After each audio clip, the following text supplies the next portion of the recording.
Fevralın 13-də Azərbaycan Milli Elmlər Akademiyasının əsas binasında Memarlıq və İncəsənət İnstitutunun təşkilatçılığı ilə dahi memar Əcəmi Naxçıvani yaradıcılığı mövzusunda elmi sessiya keçirilib. Tədbiri giriş sözü ilə Azərbaycan Milli Elmlər Akademiyasının prezidenti akademik İsa Həbib Bəyli açaraq Prezident İlham Əliyevin Əcəmi Naxçıvaninin 900 illiyinin qeyd edilməsi haqqında 30 dekabr 2025-ci il tarixli sərəncamına əsasən keçirilən elmi sessiyanın elmi əhəmiyyətini qeyd edib. Dövlətimiz tərəfindən Əcəmi Naxçıvaninin sənətinə, şəxsiyyətinə daim böyük diqqət göstərildiyini bildirən akademik İsa Həbib Bəyli, Ulu Öndər Heydər Əliyevin təşəbbüsü ilə görkəmli memarın 850 illik yubileyinin 1976-cı ildə Azərbaycanda təntənəli şəkildə qeyd edildiyini söyləyib. O, həmin il Əcəmi Naxçıvaninin Naxçıvan şəhərində keçirilən yubiley tədbirlərində iştirak etdiyini deyib. Akademik İsa Həbib Bəyli həmçinin Prezident İlham Əliyevin Naxçıvan şəhərində yerləşən Möminə Xatun türbəsi, dünya əhəmiyyətli tarix memarlıq abidəsinin bərpası və konservasiyası ilə bağlı tədbirlər haqqında 22 may 2025-ci il tarixli sərəncamını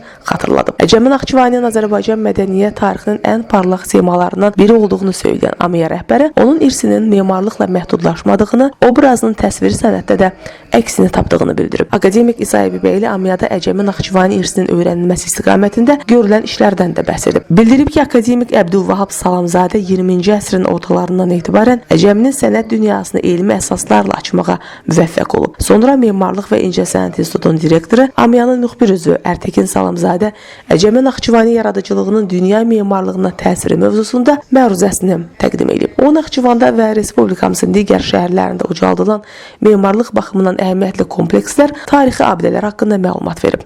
Tədbirdə həmçinin bir sıra məruzələr də dinlənilib. Leyli Namiq qızı Ziya Xudiyev, Fərid Həşimov, Elm TV.